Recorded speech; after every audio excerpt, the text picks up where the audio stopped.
million odam bitta odam tirik qolishi mumkin. Pasport olayotganda donorman deb qo'l qo'yib qo'yishadi. Oltin soat qanchalik muhim ahamiyatga ega? 15-20 yilgacha yashayapti hozir. O'lim holati kuzatilganmi? Operatsiyaga garantiya berilmaydi. O'zingizni qanaqa his qilgansiz? Shu bemor tirik chiqib ketdi, ertasi kuni uyg'ondi. To'xtagan yurakni yurak qaytadan ishlatgan. Massaj qilib turishda odamning hayotini saqlab qolish mumkin. Buni ko'pchilik bilishmaydi. Operatsiyaga necha foiz kafolat berasiz? Klinikaga juda qimmatga tushib ketadi. Nimaga qiynaymiz murdani deyishadi. Bu fikr qanchalik to'g'ri va asoslimi? O'lim holatlari kuzatilishi juda qadamli.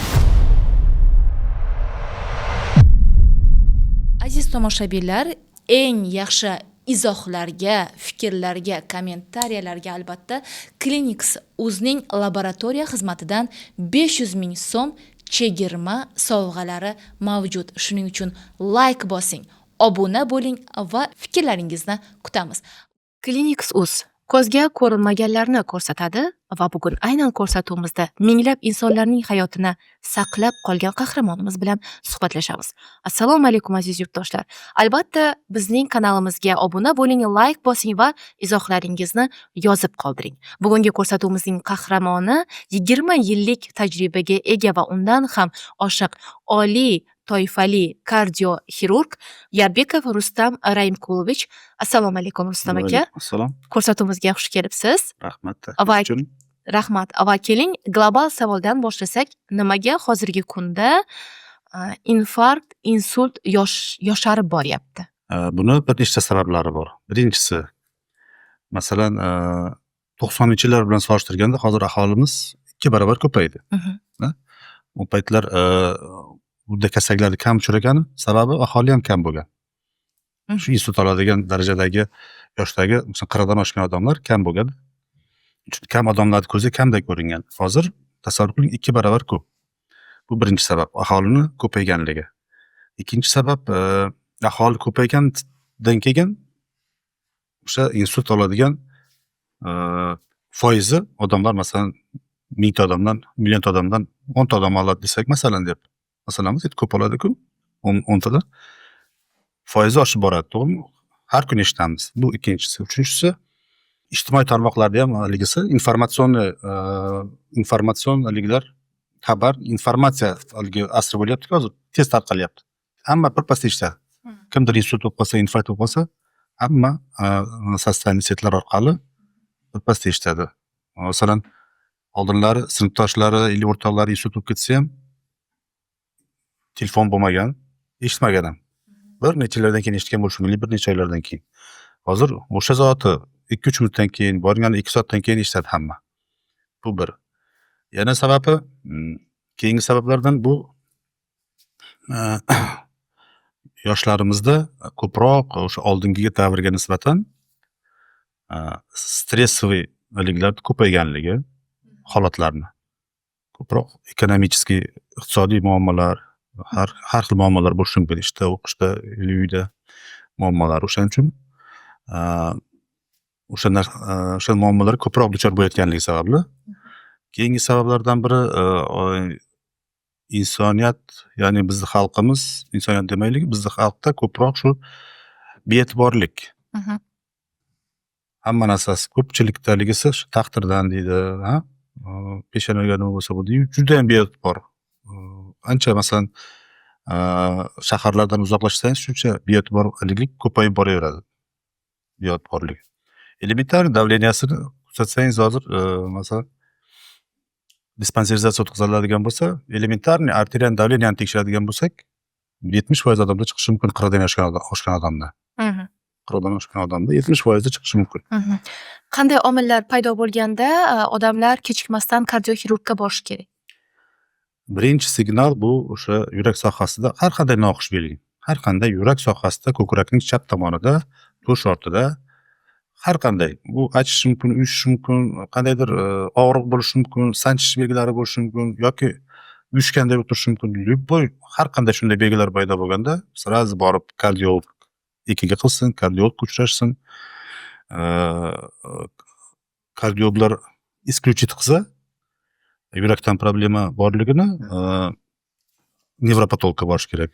Nevropatologda o'sha umurtqada osteoxondroz bo'lishi mumkin, grija bo'lishi mumkin umurtqa pog'onasida Или qalqalararo nevralgiyasi bo'lishi mumkin. Или ayrimlarda bo'ladi yazva желудка bo'lishi mumkin. Oshqozon yazvasi или u tufayli tosh bo'lsa ham xuddi shunday. Bu juda kam protsent, lekin baribir ularni ham исключить qilish kerak. Tushunarli. Birinchi bor kardiologga borishimiz kerak. Любой Har yurak qanday sohasidagi holatda. har qanday holatda yurak sohasida e'tibor bo'lish kerak emas. Bu birinchi signalni o'zida уже harakat qilish kerak inson.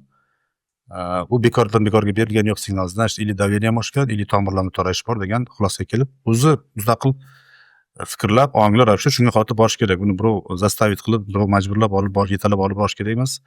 Bu shu to'g'ri qabul qilishaydi bu narsani, menga signal berdik, уже tezroq borishim kerak deb o'zi harakat qilish kerak inson. Be'tibor bo'lish kerak emas. Tushunarli.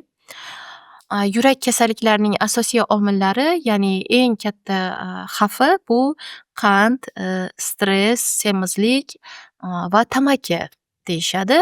Bu fikr qanchalik to'g'ri va asoslimi?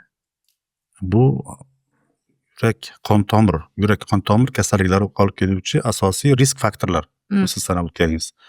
Hammasi shuni qaysi ayrim odamlarda anamnezni yig'sangiz hammasi bo'lishi mumkin. Sahar diabet chekish, stress, kam harakatlilik, giperxolesterin, ya'ni xolesterinning ko'pligi qonda va dieta qilmaslik, palapat ovqatlanish, uglevodga boy, yog'ga boy ovqatlarni ko'p iste'mol qilish, mana shular hammasi 40 yoshdan keyin bo'lsa, 50 yoshdan keyin ham обязательно olib keladi yurak kasalligiga. Shuning uchun har qanday odam 40 dan oshgandan keyin iloji boricha harakat qilish kerak. Yilda bir marta shu qonda xolesterin yog'larni topshirib tekshirtirib turishga, davleniyasini bir tekshirib tursin. Ko'proq harakat qilsin. Bu hamma aytadi buni. Hozir juda ko'pchilik yoshliklar ham, vrachlar ham chiqib aytyapti buni. Hammaga tushuntirishga harakat qilyapti. Bu ommani haligisini shu ko'p harakat qilishga, o'zini tekshirib turishga undovlar. E'tibor bo'lmaslikka. Bu hamma har qanday vrachga borsangiz bu narsani hozir hamma joyda ijtimoiy tarmoqlarda ham targ'ibot qilishyapti. Tushunarli. Insonning sport bilan shug'ullanishi va to'g'ri ovqatlanishi qanchalik muhim ahamiyatga ega? Endi to'g'ri ovqatlanish deganda shu bir kunda 2000 kilojoul sredniy o'rtacha aytganda inson oziqa iste'mol qilish kerak bo'lsa, undan ortiq bo'lsa, уже kam harakat bo'lsa, o'sha energiya hazm bo'lmaydi, yog' sifatida отложение bo'lib yig'ilib boraveradi. Bu harakat kamligidan.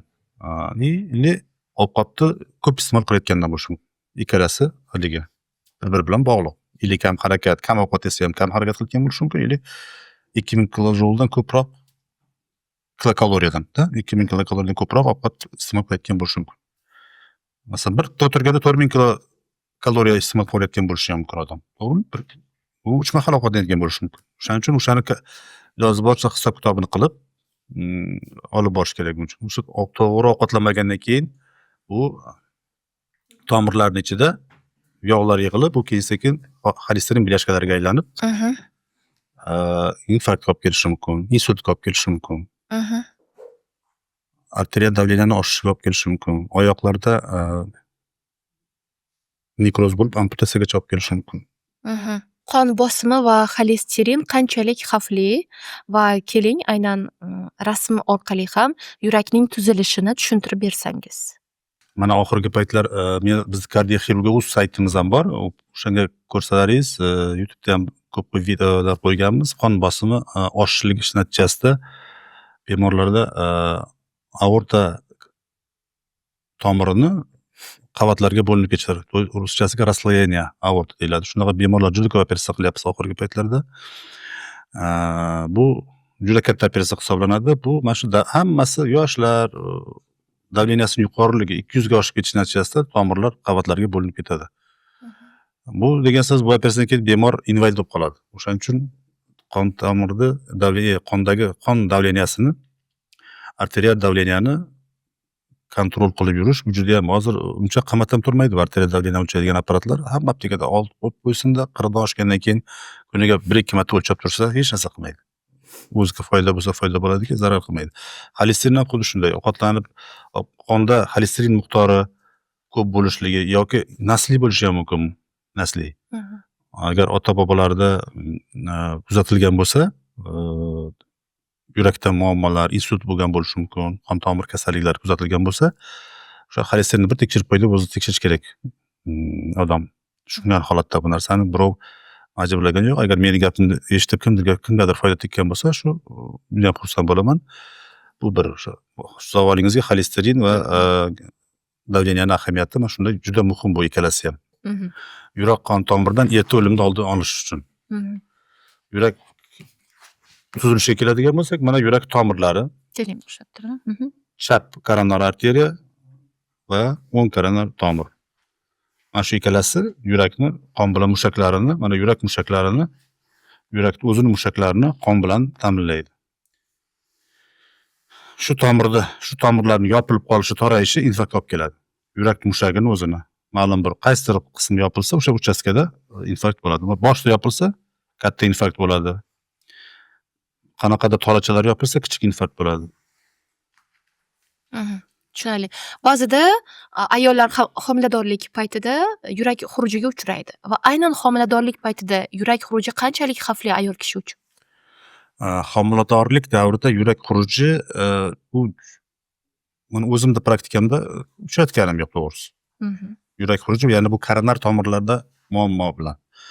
Yurak xuruji homiladorlarda bu agar bemorda tug'ma yurak nuqsoni bo'ladigan bo'lsa, u homilador bo'lgan bo'lsa yoki klapanda muammo bo'ladigan bo'lsa, klapan torayishi yoki yetishmovchilik bo'ladigan bo'lsa, yurak yetishmovchiligiga olib kelishi mumkin bu. Bo'lagan so'z yurak yetishmovchiligiga olib kelgani, yurak yetishmovchiligiga olib kelishini belgilari oyoqlarda shish, qo'llarda shish, hansirash, havo yetmaslik, shu belgilar homiladorlarda paydo bo'ladi. O'shaning uchun homilador bo'lishdan oldin albatta muammo tug'ma yurak nuqsoni bo'ladigan bo'lsa, klapanlarda torayish yoki yetishmovchilik bo'ladigan bo'lsa, ginekolog bilan maslahat qilib, kardiolog bilan maslahat qilib homilador bo'lish tavsiya qilinadi. Agar homilador bo'lib qolgan bo'lsa ham, shunday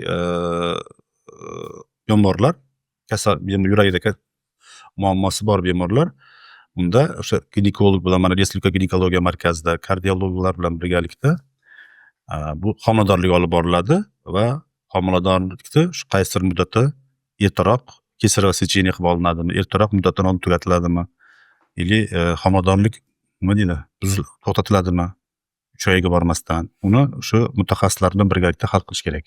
Tushunarli. Ba'zida eshitib qolamiz, bir insonni infarktdan yoki insultdan vafot etibdi degan gaplarni eshitamiz. Kimdir vafot etsa, kimdir yashab ketadi. Mana shu jarayon haqida gapirsangiz. Bu mana hozir gapimni boshlagandim. Tomirlarda ko'rsataman. Insonlarda, odamlarda agar infarkt bo'ladigan bo'lsa, infarktning ham har xil turi bor. Katta o'choqli, kichik o'choqli, butun yurakni mana yurakni hamma devorni qoplab olgan infarktlar bo'lishi mumkin. Bu mana bu hozir tushuntirishga harakat qilaman. Infarktni mana tomirni boshlangan joyi bor. Agar shu boshlangan joyidan yopiladigan bo'lsa, 99% odam hayotdan ko'z yumadi. Mana bu chap qorinchani qon bilan ta'minlangan tomirni stvol deymiz. Shu bo'lingan joyidan yopiladigan bo'lsa, bu milliontadan bitta odam tirik qolishi mumkin. Qolgani uzoq yillar sekin yopilgan bo'lsa, tirik qolganlar ham bor. Juda ham sekinligi bilan sahr diabet, yosh katta odamlarda sekin yopilib boradi, bu tomir o'z vazifasini, o'z funksiyasini oladi. Agar mana tolachalar, yurakdan chiqqan tomirda tolachalari infarkt bo'lsa, mana shu sohada yoki mana bu sohada kichik infarkt bo'ladi. Ikkinchisi, bu odamlar ko'pincha bilmay qolishi mumkin, bu kichik melkochagoviy infarkt deydi, kichik o'choqlar. Yoki mana tomirni o'rtasidan yopilgan bo'lsa, shu yerda mana transmural infarkt deymiz, butun devorlarni qoplagan infarkt, butun devorlar qatlam, yurakning butun 3 ta qavati bo'ladigan bo'lsa, 3 qatlamni qoplagan infarkt bo'lishi mumkin. Bu endi haligisiga qarab, odamni yoshiga, bemorning yoshiga qarab tirik qolmasligi haligisi, agar vaqtida professional yordam ko'rsatilsa, ko'pchilik saqlab qolishi mumkin hayotda. O'ng koronar tomir haqida ham, chap koronar tomir haqida ham shu gap. Bu mana boya haliga aytgan tomir boshlangan joydan bo'lsa, hayotdan ko'z yumish xavfi juda baland. Tomirni boshlangan joyda. Mana o'rtasida, pastida, tolachalarda bo'lsa, yana qaytaraman, yashab qolish xavfi haligisi baland, prosent. Tushunarli. Operatsiya jarayonlariga kelsak, shu kungacha nechta bemorni operatsiya qilgansiz? Shu kungacha O'zbekistonda o'zida mana 2015-yildan beri operatsiya boshlagan bo'lsak, уже mana bu yil 9 tadan oshyapti. O'zim operatsiya qilganim. Bir yilda 1100 dan oshiq bemorlarga operatsiya qilib ko'rsatamiz. Qanchasi muvaffaqiyatli bo'ldi, qanchasi muvaffaqiyatsiz bo'ldi? Bu muvaffaqiyatli bo'lishi muvaffaqiyatli mirovoy haligindan jahon statistikasidan kam emas. Jahon statistikasida 6% dan oshib ketish kerak emas. Letalность, o'lim holati 6% dan oshishi kerak emas. 6% dan oshsa, o'sha klinika, o'sha xirurgga bizda hali bunday halinga borganimiz yo'q. Bizda ham o'ylaymanki, yaqin yillarda shunga kelamiz. Agar xirurgni ko'rsatkichlari 6% dan oshib ketadigan bo'lsa, o'lim holati bu xirurgdan operatsiya qilishga qo'ymaslik haqida o'ylab ko'riladi. Ayrim masalan klapan kasallarida 3% gacha borishi mumkin. Og'ir, chunki ular o'tkazib borib kelishadi.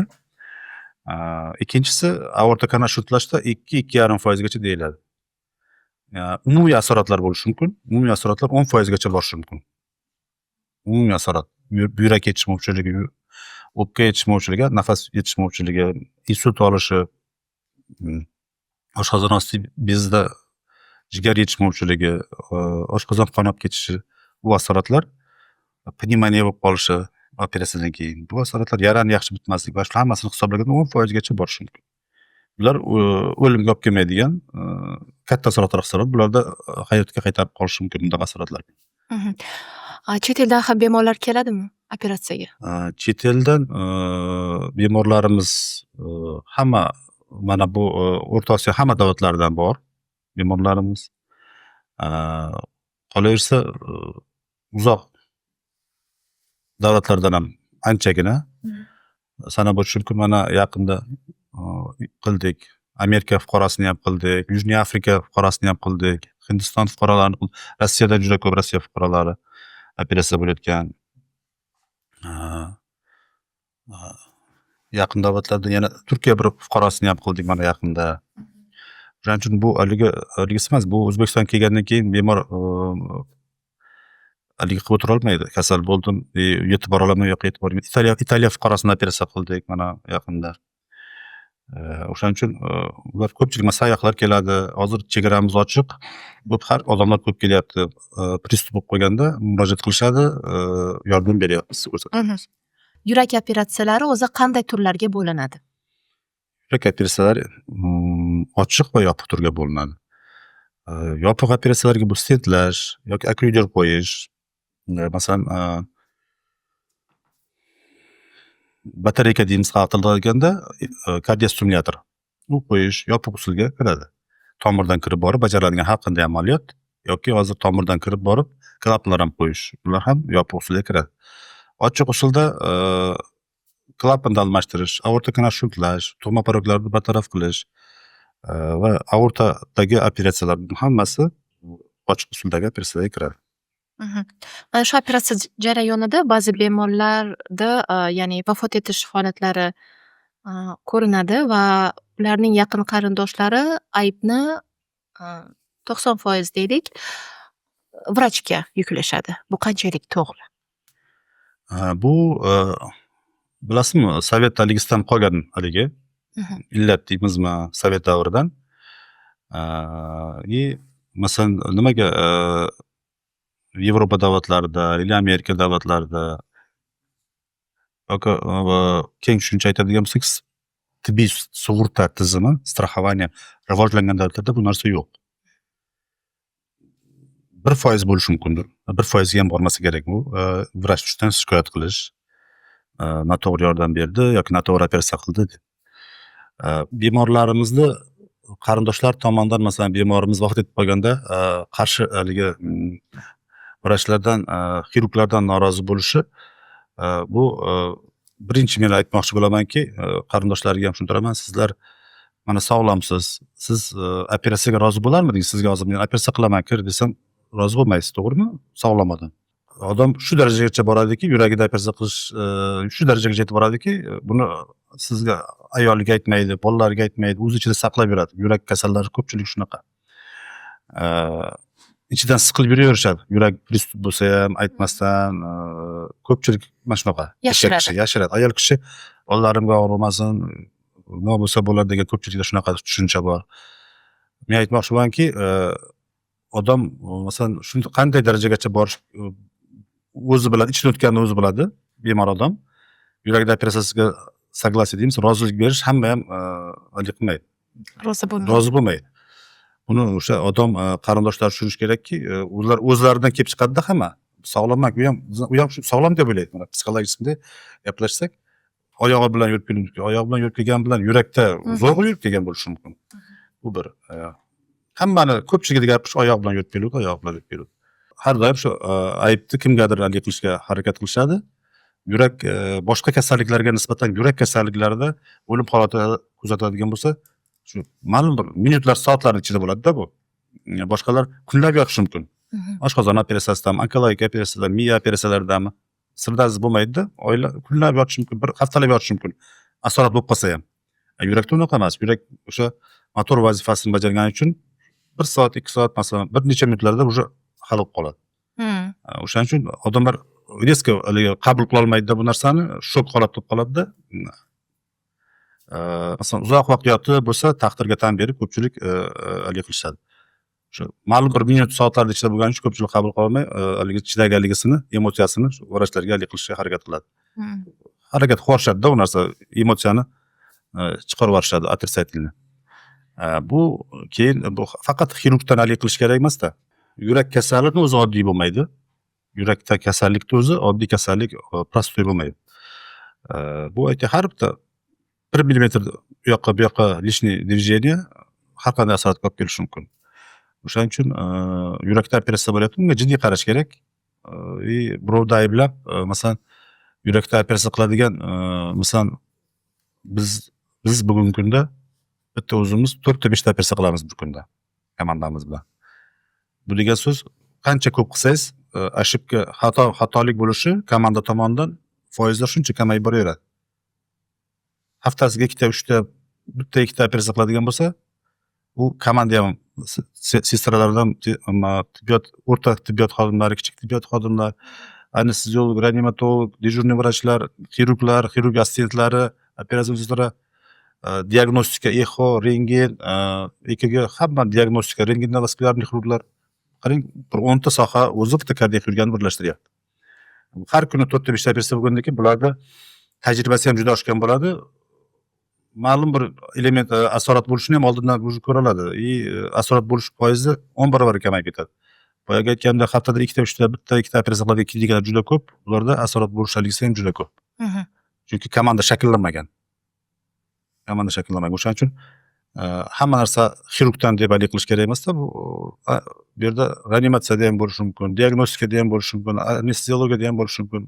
Sestralarda ham ma'lum bir ошибка bo'lishi mumkin. Lekin uning hammasini xirurg bo'yniga oladi har doim. Har doim xirurgda ligisida. Mendan agar so'rashsa, keyingi liginingda bo'lgan yana imkoniyat berilganda xirurg, kardiak xirurg bo'lasanmi deb yo'q derdi. Nima uchun? Qiyinligi uchunmi? Bu haligi emotsionalniy odamning hayotini bo'yningizga olishingiz juda og'ir. O'sha so'ramoqchimanda, aynan operatsiya jarayonida sizning holatingiz qanday bo'ladi? O'shaning uchun stress, har kuni stress olasiz. Har kuni stress. Bu ko'pchilik tushunmaydi. Men bilan faqat men bilan operatsiyada ishtirok etganlar ko'radi buni. Chunki biz ishlab turgan yo'lda qilamiz operatsiyani. 90% operatsiyamiz ishlab turgan yo'lda. Yurak urib turadi. Yurak urib turadi. O'shaning uchun maleyshi hatto ham assistentingiz 0,1 sekundga, 1 sekundga emas, 0,1 sekundga ham ochib ketib qolsa ham ishlab turibdi yurak. Moment shunday bir-biringiz uchun sinxron ishlashingiz kerak. 4 ta odamda 2 ta assistentingiz operatsiya turasiz. Bu sinxron ishlatgan darajagacha olib kelinadi. Keyin bir первый assistent bo'ladi, keyin ikkinchi assistent bo'ladi. Yurakka kelish ham juda qiyin operatsiyaga. Yordam berishni o'zi ham. Meni masalan qilyapman operatsiya, men hammasi cho'sut qilish kerak. Bu gapirmasdan oldin cho'sut qiladi. Shunaqa darajaga borish kerak edi. Ko'zingizga qarab. Yo'q, ko'zimga ham qara olmaydilar. Bo'lsa, уже har kuni qatnashavergandan keyin уже nima qilishimda o'sha bitta shag oldin bilishadi. O'shanaqadagi sinxron, hamma bir sinxron ishlaydigan darajaga yetsa, asoratlar ham kamayadi. Operatsiya ham tez bo'ladi. Aha. haligi baqir-chaqir urushsa koyishlar ham kim bo'lmaydi. O'shaning uchun boyagi aytgandek 0,1 sekund ham rol o'ynaydi haligiga. To'g'ri. И boyagi gap chala qolib ketdi o'sha haligini bizamiz. Agar mendan yana hayotimda imkoniyat bo'ladigan bo'lganda, yana 18 yashar, 20 yashar bo'lganimda, institut bitirish arafasida bo'lganimda kardiak xirurg bo'lasanmi desa, yo'q degan bo'lardim. Bolalarimga ham buni tavsiya qilmayman. Chunki meditsinani boshqa sohalari juda ko'p. Hozir mana qizim medik bo'laman dedi. Men unga направление yo'nalish berib yubordim. Mana kirdi Mediyusga ham, lekin mana bu o'g'lim ham agar medik bo'laman deb qoladigan bo'lsa, qarshilik qilaman o'zim. Medik emas, kardiak xirurg bo'laman deydigan qolsa, или xirurg bo'laman desa ham, bu sen bu haligini ответственность his qilishing kerak. Boshda yurak deb qiziqvalik qiladi, lekin ish boshlagandan keyin ma'lum bir vaqt o'tgandan keyin o'sha chus qilasanki, Mas'uliyatli ish. juda mas'uliyatli. Buni hamma ham ko'tara olmaydi. Birinchidan fizически juda ham zdoralik bo'lish kerak, sog'lom, baquvvat, не только sog'lom, baquvvat bo'lish kerak. 8-10 soatlab oyoqda turishni o'zi bo'lmaydi. Sog'lom bo'lmagan odam уже естественный отбор deymiz-ku, tabiiy tanlanish yo'li bilan o'zi chirklardan tanlanib borib qo'yadi. Slabiylar уже chiqib ketaveradi fizически sog'lomligisida. Ikkinchisi psixologический udar. Mana qanchalar ko'ryapmiz, bitta ikkita o'sha asorat qilib qo'ysa, bo'lib qolsa, qarindoshlarni sizga psixologik tarkasi или janjallar oqibatida haligi ham ketadi. Ko'tara olmasligi ham mas'uliyat. Или qanaqadir asoratlar bo'lib qolsa, biladi xirurg tayin bo'ladigan bo'lsa, u o'sha любой klinika, davlat kimchasining administratsiya ham ruxsat bermas, bu operatsiya qilma deb. Undan keyin u butun shuncha yil o'qigan haligisi vaqti, umri zoya ketganligini his qilgandan keyin qanaqa psixologik udar bo'ladi, to'g'rimi? U shaxsga nisbatan, mutaxassisga nisbatan. O'shaning uchun hamma ham bu mas'uliyatni o'z bo'yniga odamning hayotini, butun komandani orqasidan ergashtirib, to'g'ri ergashtirib yurishni bo'yniga ola olmaydi. Hamma ham qila olmaydi bu narsani. Eng ko'p necha soat operatsiya qilgansiz faoliyatingizda? Eng ko'pi bir necha marta bo'lgan, endi eng ko'pi og'ir operatsiyalar bu 20 soatlab ham bo'lgan operatsiyalar bo'lgan. Bir necha kiramiz, 1,5 soatga 15 minutga chiqamiz, masalan, choy ichib olishimiz mumkin. Yo'q, 1,5 soat linga assistent hali qilib turadi. Yana kiramiz, yana ko'ramiz, bo'lmasa yana qaytadan qilamiz. Bunaqa o'tkir operatsiyalarda mana shunaqa bo'ladi holatlar. Ya'ni o'tkir infarkt olib kelgan, boyagi o'tkir расслоение aorta deymiz. Yurakni o'tkir, yurak qon tomirlarining o'tkir yorilib ketishi. Bularni tekshirib ham, qo'shimcha kasalliklarga tekshirib ham ulgurmaysizda. Sraz operatsiyaga olib ketiladi. O'shaning uchun har xil asoratlar kelib chiqaveradi bir payt. Ekstremniy situatsiya bo'lganligi uchun. Hozirgi kunda oxirgi mana shu yillarda eng ko'p qilganimiz 8-9 soat atrofida bo'lyapti shu. To'g'ri, bu mas'uliyatli ish. Hozir aytib o'tdingiz. Agar yana vaqtni orqaga qaytarsak, men boshqa kardioxirurg bo'lmasdim. Lekin siz bugungi kunda jamiyatimizning qahramonlari, siz bizga aynan mana shu yo'nalish bo'yicha kuchli mutaxassislar kerak. Shuning uchun siz umuman afsuslanmang. Yo'q, men afsuslanmayman. Prosta hamma farzandlariga hali bo'lishini xohlaydi-ku. Yengil bo'lishini, degandaqa og'ir mehnat tanlamasligini xohlaydi, og'ir mehnat qilmaslik. Bizniki baribir ko'pchilik buni ichiga kirib tushunmagan odam yengil deb o'ylashi mumkin. Oson deb o'ylashi mumkin. Hamma tomondan, ham fizический, boyaga aytgandek, ham jismoniy, ham ruhiy, psixologический og'ir kasb hisoblanadi. Rustam aka, nima uchun xususiy klinikalarda operatsiya narxi qimmat? Yo'q, xususiy klinikalarda qimmat emas. Deyishadi. Aslida tibbiyot bizda arzon. Chunki davlat klinikalarida bu masalan, xuddi men ko'pchilikka tushuntirishga harakat qilaman. Bizning davlat klinikasida 55 million bo'lishi, masalan deyman, 55 million bo'lishi mumkin. Xususiy klinikada 60 million bo'lishi mumkin operatsiya. Ozgina farq qiladi. 4-5 million farq qiladi, lekin davlat klinikalarida 30 million deydi. Xursand bo'ladi deb borishadi. Lekin yana 25 million so'mlik narsa aptekadan olib keladi, dori olib keladi, tibbiy anjom uskunalar olib keladi, haligi operatsiyaga ishlatiladigan. O'sha bilan shunga narxga borib qolishni hech qaysi alik qilmaydi. Shunday, chunki boyagi 30 million operatsiyaning narxi. Bu yerda yana ishlatiladigan bir martalik ishlatiladigan operatsiyaga aliklar ungacha borib qoladi.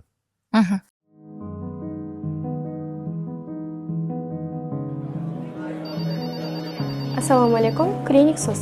Nima yordam bera olamiz? Здравствуйте. Klinik so'z. Чем можем помочь? Yotib davolanish uchun klinikalar bor. У вас есть невропатолог детский? 5 лет. Yaxshi kelib qo'yasizmi? Operatsiya qilish kerak deyishuvdi. Да, вчера Operatsiyami? Assalomu У вас alaykum. есть невропатолог?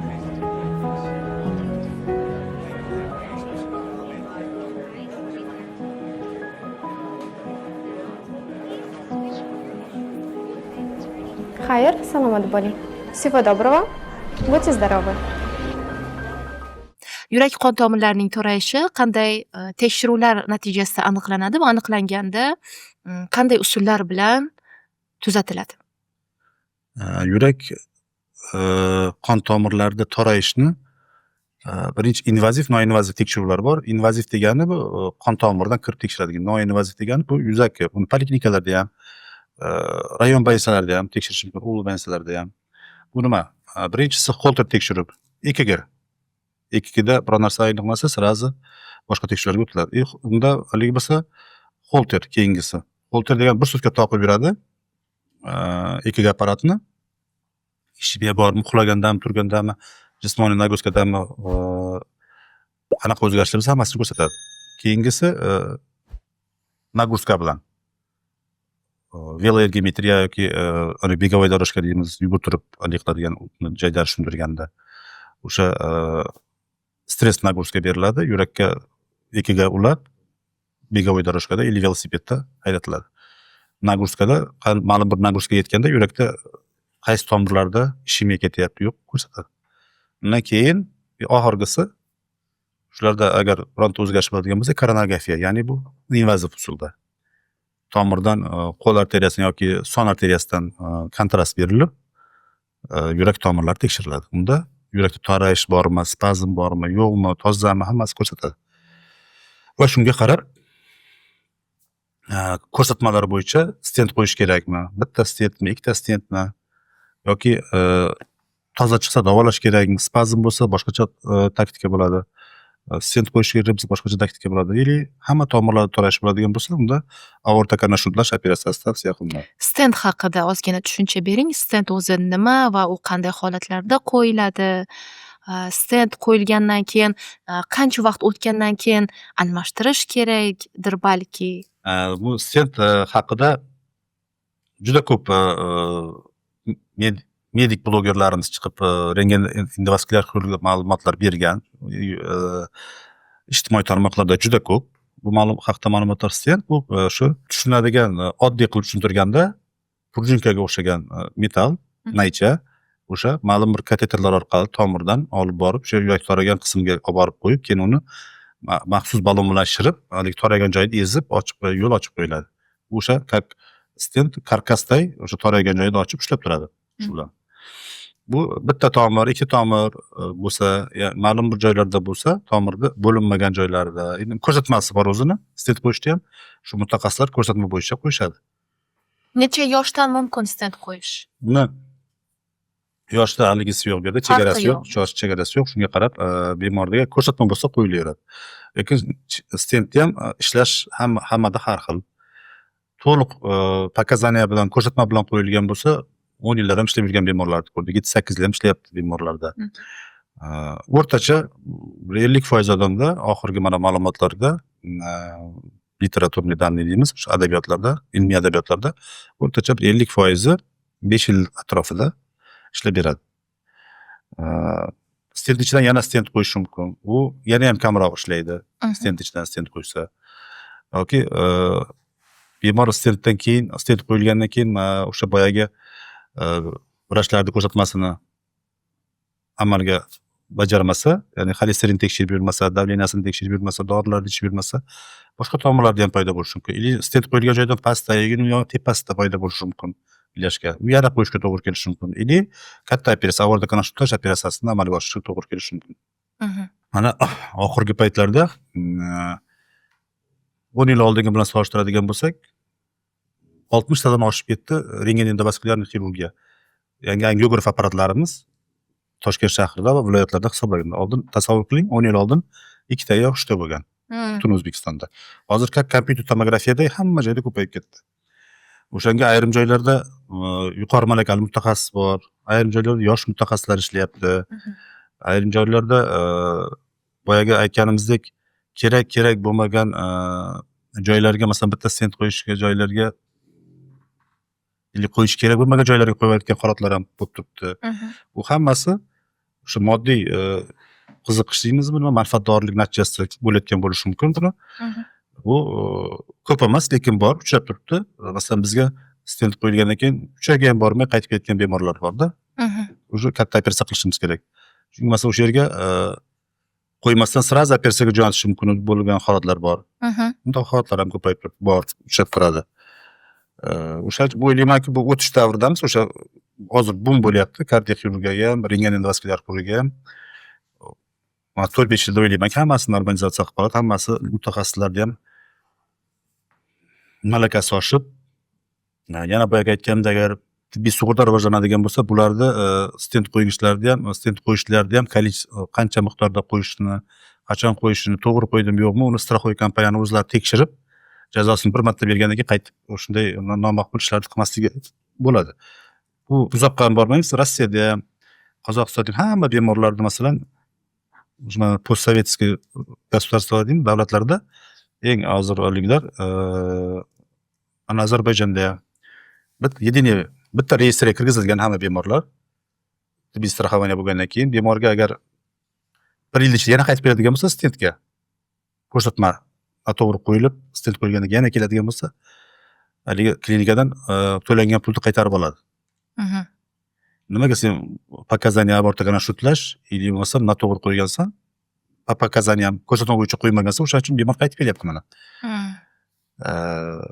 O'sha bir marta ishtirok to'lagandan keyin klinika haligi sotrudnik mutaxassisini joyiga solib qo'yadi, haligi bilan ikkinchi bunday ishni qilmaydi.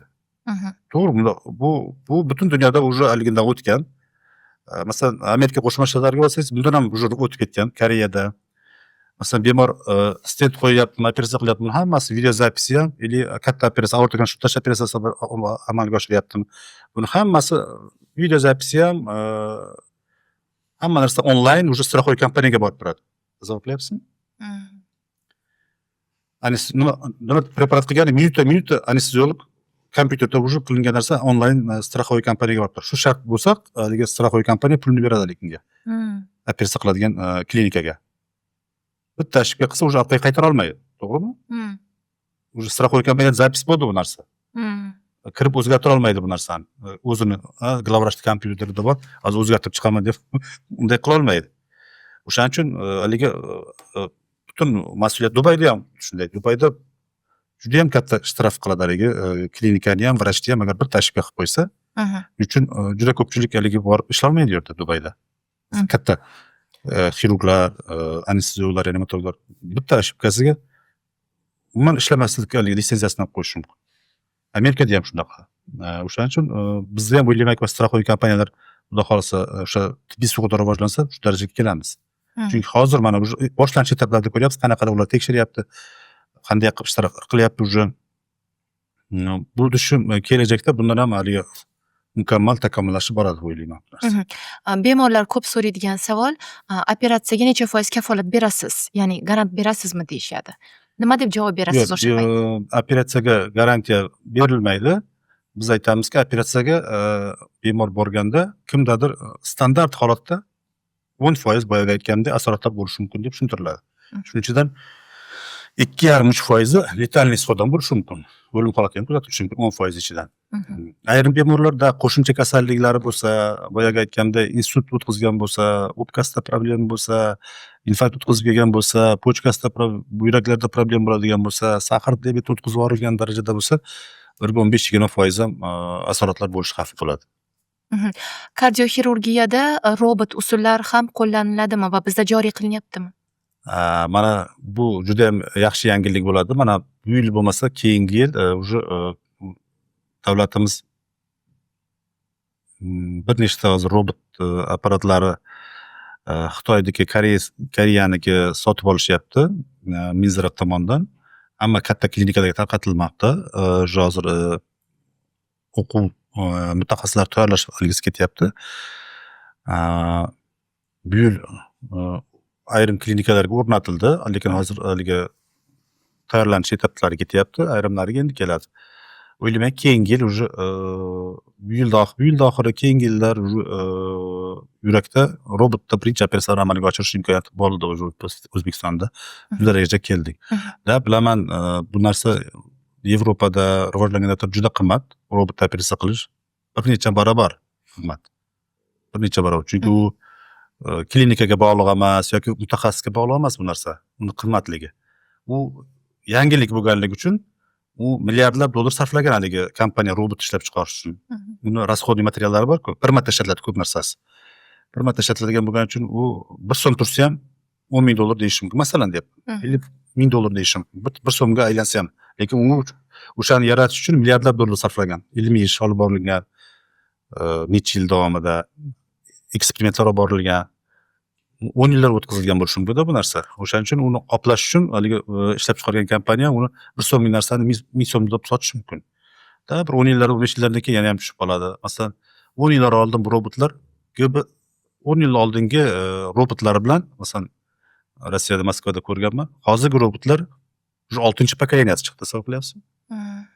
10 yil oldin 1-pokoleniya Da Vinci bor edi. Hozir kunda 6-pokoleniya. Oldingi robotni imkoniyatlari bilan bajarish mumkin bo'lgan operatsiyalarni hozirgi o'ylang, tasavvur qiling, bir necha barobar yuqori. 1 yil oldingi, masalan, o'tgan yil konferensiyada bo'lganimda ham 1 yil oldin yurakda 4 ta 5 ta operatsiya qilinardi robot bilan. Mitral klapanni almashtirish, mitral kalsiy qo'yish, yurak tumor nuqsoni, yurakda miksom olish va aorta klapanni qo'yish. 5 ta operatsiya. Mana bu yilgi konferensiyada уже tasavvur qilyapsizmi? Уже shunchalik haligi yurakni robotni instrumentlari rivojlandiki уже hamma operatsiyani qilishyapti yurakda. Yurak xastalanmasligi uchun umuman olganda insonlar insult, infarkt bo'lmasligi uchun yurtdoshlarimizga top 5 maslahat bering. Eng birinchisi davleniya, qon bosimini kontrol qilib yurish. Birinchisi. 40 dan oshdingizmi, qon bosimini kontrol qilib yuring. Ayrimlarda bo'ladi-da, masalan, ota-onangizda, yaqin qarindoshlaringizda davleniya baland bo'lsa, 30 yoshgacha, 20 yoshlar bo'lsangiz ham kontrol qilishingiz kerak. Menda ham bo'lishi mumkin deb. Ikkinchisi, bir yilda bir marta shifokorni ko'rigidan, kardiologni ko'rigidan atya o'tib turish. Bu o'sha tekshiruvlarda. Bekigimi, qon analizlarini topshirib, bir yilda bir marta tekshiruvdan o'tib turish. Keyingisi sog'lom turmush tarzi. Bunga to'g'ri ovqatlanish.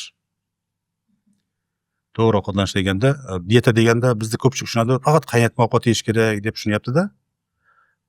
Bir oylik dieta qil degan bo'lsak, bir oydan keyin kelyapti, faqat qaynatma ovqat jonimga tegdi deb kelyapti. Yo'q, qaynatma ovqat emas. Bu aytgansa sho'r narsani yemaslik, achchiq narsani yemaslik, xamir ovqatlar, uglevodga boy ovqatlarni kam yeyishlik, ko'proq oqsilga boy ovqatlarni va meva sabzavotlarni iste'mol qilishlik, shirinliklarni kam iste'mol qilishlik, energetiklarni kam iste'mol qilishlik. Bu. Keyingisi sport.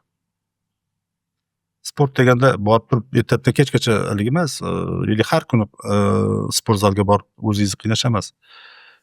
Endi har xil. Kimdir 5 kilometr deydi, kimdir 8 kilometr deydi.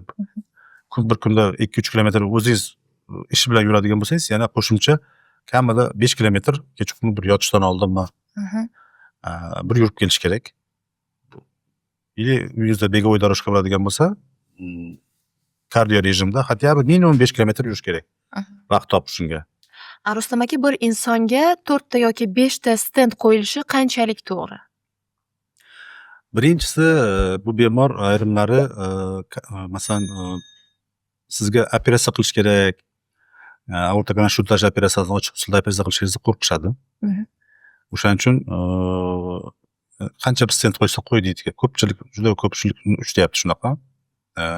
Keyin hamma tomirlar stent o'tgandan keyin ayrim tomirlari masalan 2 yildan keyin yopilishni boshlashi mumkin stent. Ayrim tomirlarda 3 yil ishlab berishi mumkin stent, boshqasida 4 yil ishlab berishi mumkin. Bittadan ikkitadan qo'yilgan taqdirda ham. Bu keyin bizga 1 yildan masalan boringanda 3 yildan keyin kelsin, 3 yildan keyin kelyapti, bitta tomir yopilyapti. Stent ichidan stent ichi yopilib boryapti. Uni Burada tomir tikishimiz kerak. Yana 1-2 yildan keyin keyingi tomir yana qayta ochish kerak. Undan keyin 3-chi tomir keladi. Yana mana shunaqa sepnoy reaksiya bo'lib ketadi. O'shaning uchun bitta ikkita tomir bo'lsa, qo'ysa maqsadga muvofiq. Undan keyin qolgan tomirlarda ham kasallik bo'lib paydo bo'lsa, keyin aortaga shuntash o'tkazib, keyin masalan yana bir 10-15 yillardan keyin yana stent qo'yishga to'g'ri kelishi mumkin. Bular bir stent bilan aortaga shuntash bir-birini to'ldirib boradi hozirgi kunda. Stent masalan birinchi etapda ko'p bemorlar vaqtida kelsa, birinchi etapda stent qo'yib berish mumkin ayrim tomirlariga. Bir necha yildan keyin qolgan tomirlarda ham paydo bo'lsa, уже katta operatsiya kelishi mumkin. Bunday xastalar hozir juda ko'p.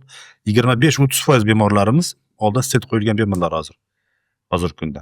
Boyagi savolingizga javob, masalan, shunday bemorlarni ko'rganmanki, butun organizmda 36 ta stent bor odamlar ham bor. O'zbekistonda. Kimnidir bo'yin tomiriga qo'yilgan, pochkasiga qo'yilgan, oyoqqa qo'yilgan, yurakka qo'yilgan, hammasini hisoblasangiz, shunaqa bemorlar ham bor. Anaqa ham bo'ladimi? Yurak transplantatsiyasi. Biz O'zbekistonda hali ruxsat yo'q, tayyorgarlik ketyapti hozir. O'zbekistonda demak hozir yurak transplantatsiyasiga ruxsati yo'q. Lekin shunga tayyorgarlik jarayoni ketyapti. Yurak qon tomir transplantatsiyasiga hozirgi kunda mana buni o'ylaymanki keng jamoatchilikka birinchi o'rinda xalqni tayyorlash kerak buning uchun. Hammani ongida asosiy ko'pchilikni ongida deylik, hamma deb o'ylamaydi. Asosiy ko'pchiligimizda yurak transplantatsiyasiga desa, o'ziga kelsa, kasal bo'lib qolsa, mayli qo'y deydi, masalan, masalan, biron qarindoshimi ligi bo'lsa, bemor insult bo'lib qolsa masalan, uni yuragini olib boshqa yoqqa qo'ysa, qancha odam saqlab qolish mumkin. Ham bitta odamni yuragini saqlab qolish mumkin, ikkita odamni pochkasidan saqlab qolish mumkin, oshqozon osti bezini olib, kimnidir sahr diabetdan saqlab qolish mumkin. Kim ko'rib bo'lsa ko'zidan mana pardalarni olib ko'rib qilib yuborish mumkin, tiriltirib ko'radigan qilib yuborish mumkin. O'sha narsalarda ko'pchilik bizda shu jamiyatda tushuntirish ishlari olib hech kim tayyorgarlik olib bormagan, tushuntirilmagan bemorga. Masalan, ko'p davlatlarda, rivojlangan davlatlarda bu masalan xristian dinida ham, islom dinida ham, buddizmda ham, boshqa dinlarda ham shunday tushuntirish kerakki, tushuntirishadiki, Allohga seni tanang kerak emas. Tasavvur qilyapsiz hozirda gapimda. Allohga seni tanang kerak emas bo'lgandan keyin. Ruhing kerak. Shunaqa tushuntirishadi. Bu degan so'z biz ertaga любой odam hayotdan ko'z yumgandan keyin bari chirib yo'q ketadi, to'g'rimi? Haligisi qolmaydi. Bu organizmda kim o'lib ketyapsanmi? Значит, или qarindoshing kimdir halik bo'lyaptimi? 4-5 odamning hayotini saqlab qolish mumkin bitta haligi bilan. Undan ko'ra odam yashasin, sendan qancha savob tegadi, senga ham o'sha yaxshiliklar qilsa, senga o'shani ham savob tegadi sendan keyin. O'shanday qilib tushuntirishadi diniy tomondan. O'shaning uchun hamma odamlar Yevropa davlatlarida, hozir mana arab davlatlarida, Eronlarda ham, даже prava ayrim davlatlarda уже pasport olayotganda donorman deb qo'l qo'yib qo'yishadi. Galochka pasportida bor. Bir xillarda уже prava olayotganda avtomatim donorlikka galochka o'sha haligisi bor, ya donor degan joyi bor. Galochka turadi. Chunki avtoavariya bo'lib qolganda kimdir hayot bilan hayot miyasini tiklab olmaydigan darajada shikastlansa, uni yuragini, boyaga aytgan yuragini oshqozonida 4-5 odam hayotini saqlab qolish mumkin. O'shani tushungan holatda ular rozi bo'ladi. Уже mana ko'ring, Saudiyada ham, Dubayda ham, Qatarda ham, Eronda ham, islom davlatlarida deymiz, hammasida, Turkiyada ham kardioxirurgiya rivojlanib ketdi. Nimaga? Chunki transplantatsiya rivojlanib ketdi. Sababi hammasi уже islom bilan bog'lamaydi bu narsani. Bizliklar desa islom bilan bog'lashyapti, ko'p tushuntirilmaganligi uchun o'ylayman. Rozilik olish juda qiyin bo'lsa kerak. Endi bu xalq tayyorlab keyin bu qonunga qo'l qo'ysa, deputatlarimiz buni ham tushungan holatda qilsa, chunki juda ko'p bemorlar yurak yetishmovchiligi bilan aziyat chekib o'lib ketyapti. Ili chet ellarga borib sun'iy yurak qo'yib, sun'iy yurak haligimiz transplantatsiya emas, sun'iy yurak qo'yib ketganlar ham bor. Ayrimlar endi bu masalan deputatlarga ko'pchilik bilishmaydi bu narsani, ili ko'pchilik medik bo'lmagan odamlar ham bilishmaydi. Men o'zim shu sohaning ichida yurganim uchun, kardioxirurgiyaning ichida yurganim uchun ayrim tanishlarim bor. tanish demayman, tanish bemorlar bor. Masalan, ko'p davlatlarda yurak transplantatsiyasi boshqa davlat fuqarolariga berilmaydi. Puli bor odamlar boryapti, o'sha davlat fuqaroligini olib, ota-onasi, ukalari bor o'sha fuqaroligini oldirib beryapti-da o'sha bemorga o'sha davlatda yuragini transplantatsiya qilyapti. Bunaqa bemorlar bir nechta bor Toshkentda, O'zbekistonda. Buni ko'pchilik bilishmaydi. O'shaning uchun u masalan yurak transplantatsiya qilgandan keyin 15-20 yilgacha yashayapti hozir. Hozirgi zamonaviy dorilar bilan tanishlarim bor, 17 yildan beri yashayotganlar bor. Bizga chunki ko'rikka kelib turishadi ular. Uni bilmaydi ko'pchilik. Yuragini operatsiya qilibsan deb turishdi, lekin transplantatsiya bo'lganini bilishmaydi. Bor. Bizda ham bu narsa mana qachondir jamiyatimiz bunga tayyor bo'lar. Bu hozir o'ylaymanki, bu kardioxirurgiya, kardiologiya sohasida bu tushuntirishlari olib borilmaganligi uchun deputatlarga ham olsa tezroq qabul qilardi bu narsani. Или biz masalan men tushunmagan narsalar bordir, yuridik tomondan.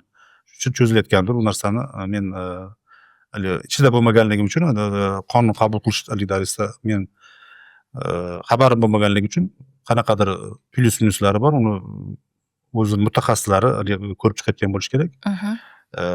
Qachondir baribir bu narsaga kelamiz.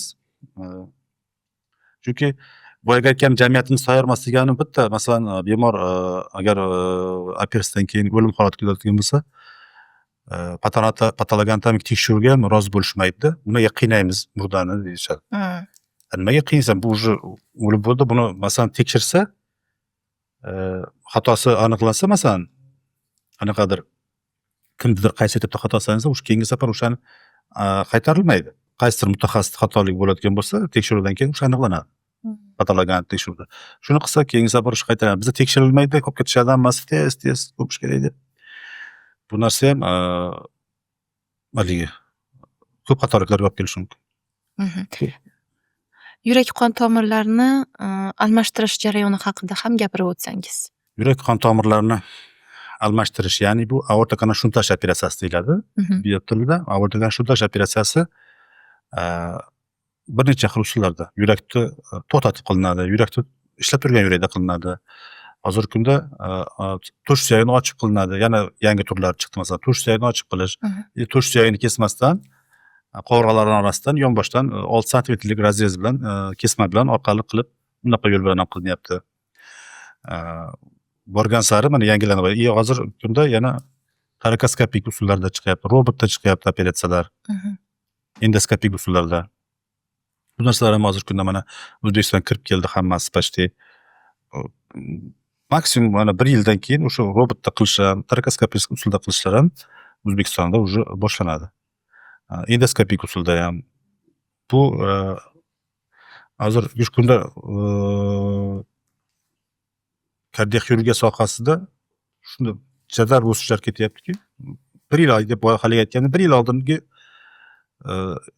yurakda ishlatiladigan rasxodniy material deymiz, o'sha bir marta ishlatiladigan narsalarni keyingi yildagi уже farq juda katta.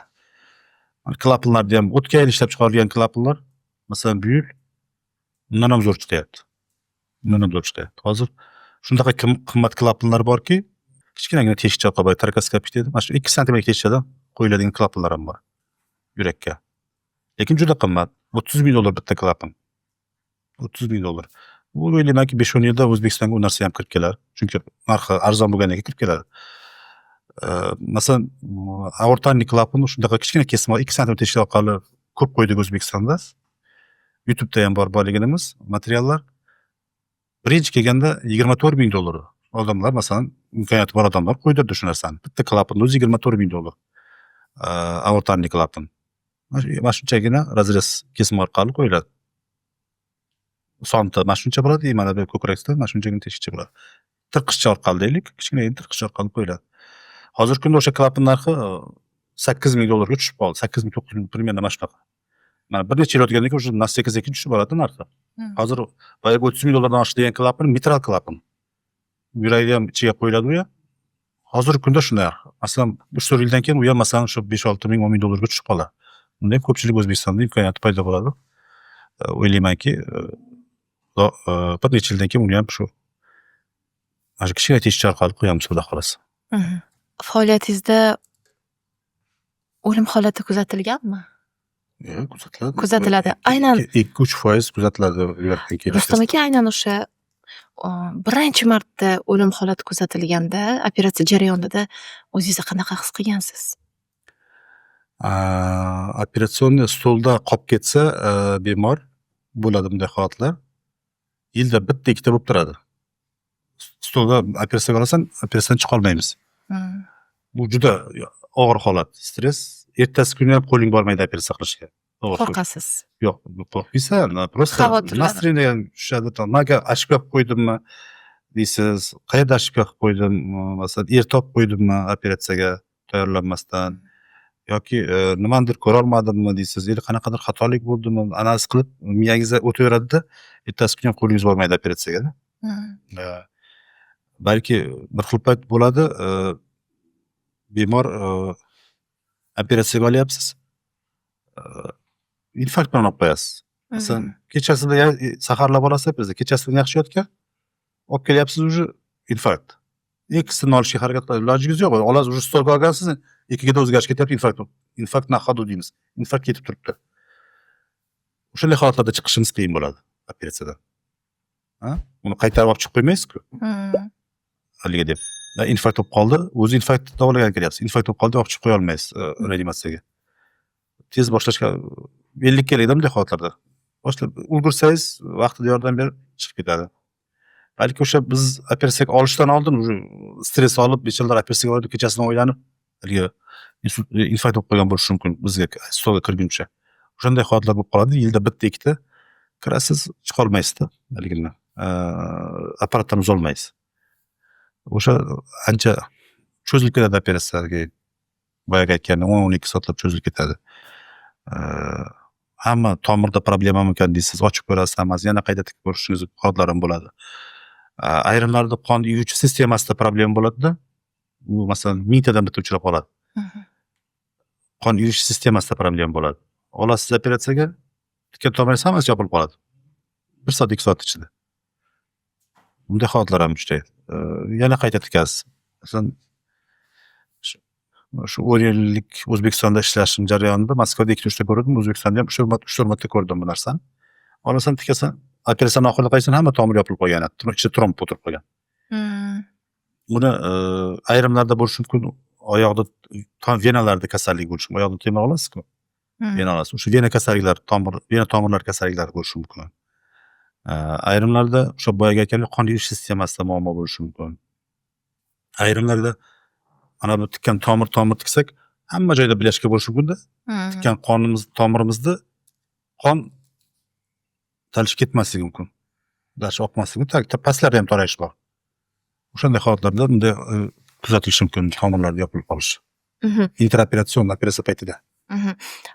Insonning yuragi baquvvat bo'lishi uchun qanday tabiiy mahsulotlarni iste'mol qilishimiz kerak? Turshak, banan, Banan hammi? Banan va qizil sabzi, sariq sabzilarda kaliy juda ko'p. Kaliy iste'mol qilsa, organizm o'ziga kerakligini olib qoladi. Mana reklama qiladi tezlarda, panangin deydi. Panangin reklama qilishadi. Yuragingizga quvvat deydi, bu narsalarga reklama qilishadi. O'shani tabiiyligisi, istochniki banan, kuraga, turshak. Sabzi. Ishlar kaliy hammasi shundan juda ko'p kiradi organizmga. Ko'proq bir kunda kamida yarim kilo meva va sabzavotlar iste'mol qilish kerak. Inson o'shanda oshqozonga ham nagruska, ichaklarga ham nagruska kamayadi, yurakka ham nagruska kamayadi. Bu narsalar bilan yarim kilo meva-cheva bilan masalan oshqozonni to'ldirsangiz, masalan yog'li narsalar yegingizga kelmaydi, xamir ovqatlar ham yegingizga kelmay qoladi o'zi. Faoliyatingizda to'xtagan yuraklarni ham qayta ishlatib yuborgan vaziyatlaringiz bo'lganmi? Masalan, shunday voqealarni aytib berishim mumkin. Ayrim klinikalarda shunday belgilanganki, bemorni operatsiyaga olib qo'yapsan, vdruг yurakda boyaga aytgan infarkt bo'lib qolsa, infarkt ikkida o'zgarish bo'lsa, yo bo'lmasam остановка berib qoladi. Yurak to'xtab qoladi. Shunda operatsiyani ko'rganda bemor kirayotganda уже hayajonlanganlar, yurak to'xtab qolgan. O'zim mana 10 yillik praktikamda Moskvada ham bir necha marta bo'lgan. Bu yerda O'zbekistonni ko'proq gapiray.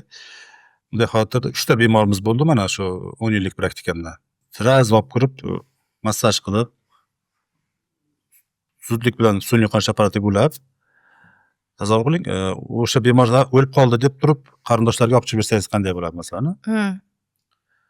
Ular operatsiya boshlamasdan turib. Bir xillarda endi ko'jin raziyasiz bo'lib qoldi bitta bemorda masalan.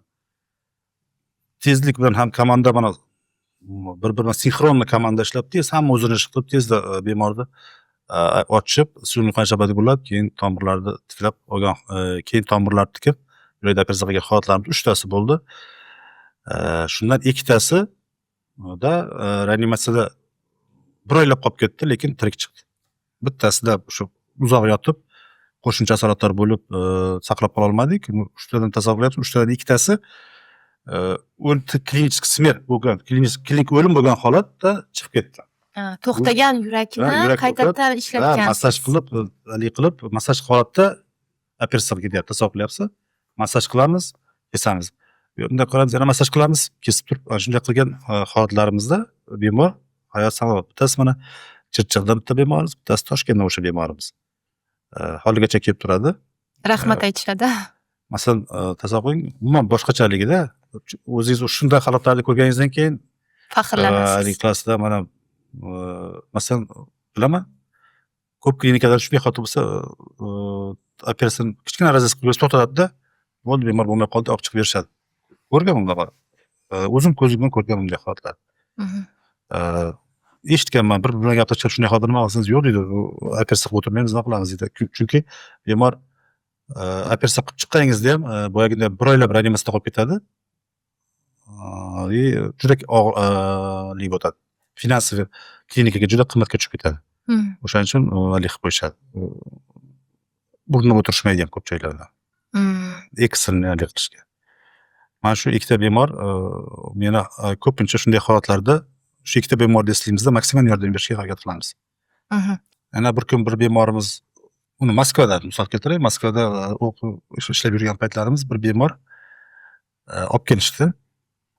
Kechqurun dejur turamiz. 10:30larda olib kelishdi bemorni. Bemor endi haligindaqa tasavvur qilyapsiz, tasavvur ko'z oldingizga keltiring, bomsh. Ko'chadan, tunneldan olishgan skoriy pomощь olib keldi. Skoriyda 2ga qilgan infarkt. Zudlik bilan shu Bakuyev markaziga olib keldi, olib kelgan, biz ko'ryapmiz, srazu angiografiyaga olib kiryapmiz. Astanovka beryapti bemorda. Massaj qilib turib koronografiya qildik. Tiklandi sal yurak. O'tkir infarkt bo'lib turibdi. O'sha tomirda ham shikastlanish aniqlandi. Davleniya 40-50 mana shunday o'tiribdi, massaj qilamiz, sal ko'p tiklanadi, yana 40-50 gacha massaj qilamiz. Shunday holatda operatsiyaga olib kirib 40 minut operatsiya boshlanguncha 40 minut o'tdi. Massajda bo'ldi bemor. 40 minut massajda. Tasavvur qilyapsiz? Operatsiya boshlanguncha operatsion sestra kelib, angiografiyadan bu yerda operatsion tayyorlaguncha, razrez bo'lguncha 40 minut o'tdi. Искусственный кровообращение boshlaganimizcha, sun'iy qonish apparati boshlaganimizcha 40 minut o'tib ketdi. Shu bemor tirik chiqib ketdi, ertasi kuni uyg'ondi. Mana mo'jiza. Qoyil, mo'jiza. Mo'jiza. O'shaning uchun bemor odamda ajali yetmagan bo'lsa, yashayveradi. Birovlar 10 kun massaj qilsa ham tiklanmaydi masalan. Qarang, 40 minut massajdan keyin ertasi kuni hech qanday asoratsiz, na miya shishi bo'ldi, na pochkada, buyrakda problema bo'ldi, na boshqa problema. Ertasi shunday uyg'onib turdi. O'zi sog'lom insonda bir daqiqada yurak urishi 60 tadan 80-90 tagacha. 60 tadan 80-90 tagacha bo'lishi kerak.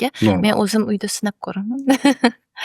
Mana operatsiya jarayonlarida bemorlarni eng yosh kattasi necha yosh?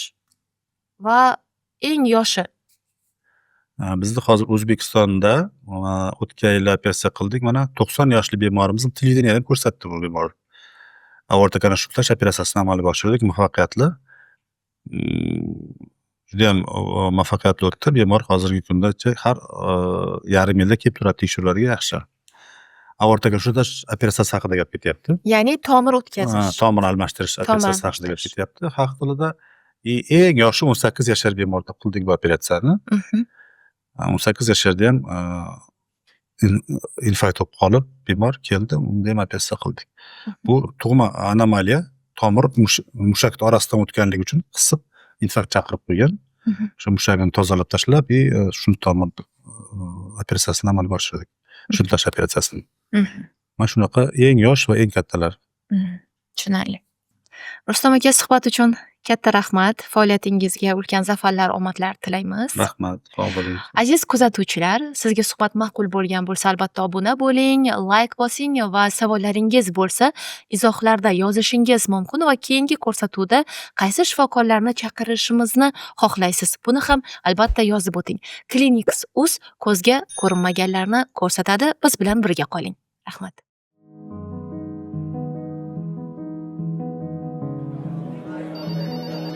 Assalomu alaykum. Clinics.uz. Nima yordam bera olamiz? Здравствуйте. Clinics.uz. Чем можем помочь? Yotib davolanish uchun klinikalar bor. У вас есть невропатолог детский? 5 лет. yaxshi kelib qo'ya olasizmi? Operatsiya qilish kerak deyishuvdi. Да, вчера Opera завтра. olasizmi? Assalomu У вас есть alaykum. невропатолог?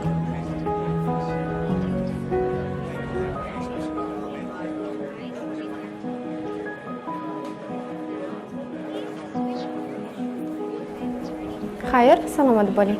Всего доброго. Будьте здоровы.